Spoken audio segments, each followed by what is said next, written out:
రాహుల్ గాంధీ పట్ల అప్రజాస్వామికంగా దుర్మార్గంగా వ్యవహరిస్తున్నారన్న బీజేపీపై ప్రజాస్వామ్య పద్ధతిలో పోరాటం చేస్తున్నామని ఎంపీ ఉత్తమ్ కుమార్ రెడ్డి తెలిపారు. గాంధీ భవన్లో నిర్వహించిన సత్యాగ్రహ దీక్షలో ఆయన పాల్గొన్నారు. కేంద్రంలోని బీజేపీ ప్రభుత్వం దేశ జాతీయ సంపదను ఆదానికి దోచిపెడుతుందని విమర్శించారు.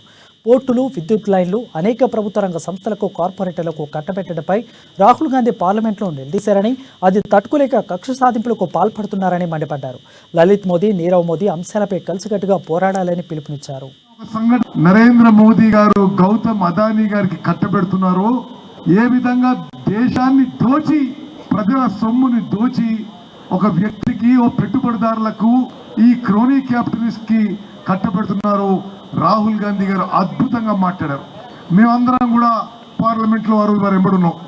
అది చూసి తట్టుకోలేక కక్షపూరితంగా, దుర్మార్గంగా, అప్రజాస్వామికంగా కోలార్ కర్ణాటకలో జరిగిన ఒక సంఘటనకి, గుజరాత్ సూరత్ లో ఒక చిన్న కోర్టులో మన ప్రియతమ నాయకులు రాహుల్ గాంధీ గారికి అక్రమంగా, అన్యాయంగా ఒక ఫ్లాడ్ లీగల్ ప్రొసీజర్ తో 2 ఏళ్ల జైలు శిక్ష జరిగింది. ఆ రోజు మేము పార్లమెంట్ లోనే ఉన్నాం.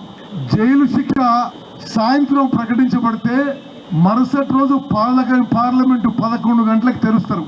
పార్లమెంటు మొదలయ్యే సమయానికి ఆ జడ్జిమెంట్ కాపీ కూడా వచ్చిందో లేదో, రాహుల్ గాంధీ గారిని పార్లమెంట్ నుంచి అనర్హత ప్రకటించారు.